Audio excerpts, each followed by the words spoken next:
భారతదేశంలో ఇప్పుడు 3 లక్షలకు పైగా పబ్లిక్ వైఫై హాట్స్పాట్లు ఉన్నాయి. ఇవి మొబైల్ డేటా ఉపయోగించకుండా ఇంటర్నెట్ యాక్సెస్ను సులభతరం చేస్తున్నాయి. ఈ సౌలభ్యం వల్ల వినియోగదారులు ఏమాత్రం ఆలోచించకుండా కనెక్ట్ అవుతారు. కానీ చాలా పబ్లిక్ వైఫై నెట్వర్క్లు అసురక్షితంగా ఉంటాయి. ఇది man in the middle attack ప్రమాదాన్ని సృష్టిస్తుంది. ఇలాంటి దాడులలో దాడి చేసేవారు మీ డివైస్కు వైఫై నెట్వర్క్కు మధ్యలో మీకు తెలియకుండా చొరబడతారు. మీరు నేరుగా కనెక్ట్ అయ్యారని అనుకోవచ్చు, కానీ మీ డేటా వేరొకరి ద్వారా వెళ్తుంటుంది.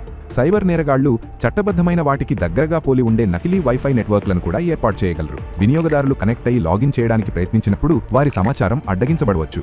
వినియోగదారునికి కనిపించే సంకేతం ఏదీ లేకుండానే యూజర్ నేములు, పాస్వర్డ్లు, సందేశాలు మరియు ఇతర సున్నితమైన డేటాను సంగ్రహించవచ్చు లేదా మార్చవచ్చు. అప్రమత్తంగా ఉండండి. పబ్లిక్ వైఫై నెట్వర్క్లు మీ డేటాను ఎన్క్రిప్ట్ చేయకపోవచ్చు. పబ్లిక్ వైఫైను ఉపయోగిస్తున్నప్పుడు సున్నితమైన అకౌంట్లలోకి లాగిన్ అవ్వకండి. ఉచిత నెట్వర్క్లలో ఫైల్స్ లేదా సాఫ్ట్వేర్ను డౌన్లోడ్ చేయవద్దు. ఓపెన్ వైఫై నెట్వర్క్లకు ఆటో కనెక్ట్ను ఆఫ్ చేయండి. సైబర్ నేరాన్ని ఫిర్యాదు చేయడానికి 1930కి కాల్ చేయండి లేదా cybercrime.gov.in ని సందర్శించండి. IIIT హైదరాబాద్ మరియు తెలంగాణ సైబర్ సెక్యూరిటీ బ్యూరో సంయుక్తంగా చేపట్టిన కార్యక్రమం.